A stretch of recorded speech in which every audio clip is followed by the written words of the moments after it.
Mana tahu bapak ibu sakit pinggang, lalu kemudian dia malu sholat, datang ke masjid, sholat, duduk di atas kursi. Walaupun engkau tidak bisa rukuk sujud, kalau di Mesir disediakan kursi-kursi di belakang. Karena kalau kau sakit di rumah,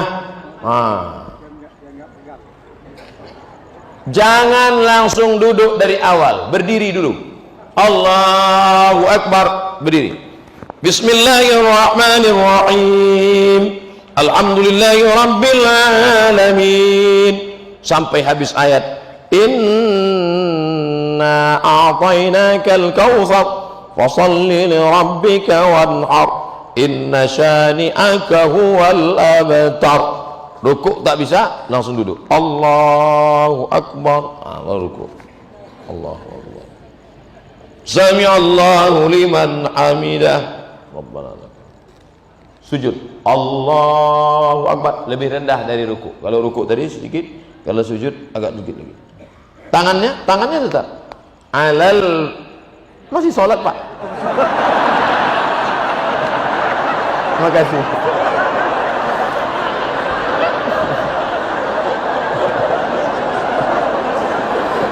Mohon maaf Pak Ketua Yayasan.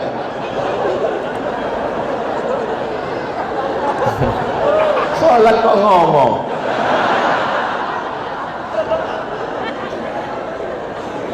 Alal fakhidhaini, tangan di atas paha, awir rukbataini, atau di atas lutut. Jadi nanti kalau ada yang tangannya di atas lutut atau di atas paha. La alal hawa, bukan di atas angin. Ada yang sujud di atas angin. Allahu Akbar. Di atas angin. Atas sujud. At-tahiyatul barakatuh. Tetap at-tahiyatul barakatuh salat. Saya Pak Ustaz telunjuk saya yang sakit. Ya terbatas itu at-tahiyatul. Jangan pula diganti at-tahiyatul. At-tahiyatul barakatuh. Tidak ada alasan untuk tidak sholat berjamaah.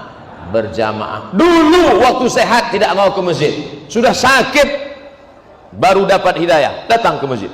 Sudah sehat tak ke masjid, sakit pun tak ke masjid, mati baru ke masjid. Na'udzubillah.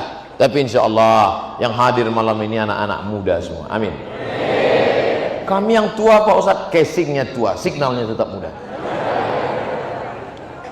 Yang kita khawatirkan anak muda, isinya orang tua. Anak-anak muda umur 17-18, gaya letoy lesulung lain mau mati. Saya kalau udah diundang anak muda gayanya gitu, saya kasih ketua. Mana ketua panitia? Sini, bawa semua ke panti jompo. Tapi alhamdulillah malam ini semuanya alhamdulillah dalam keadaan istiqomah iman dan Islam.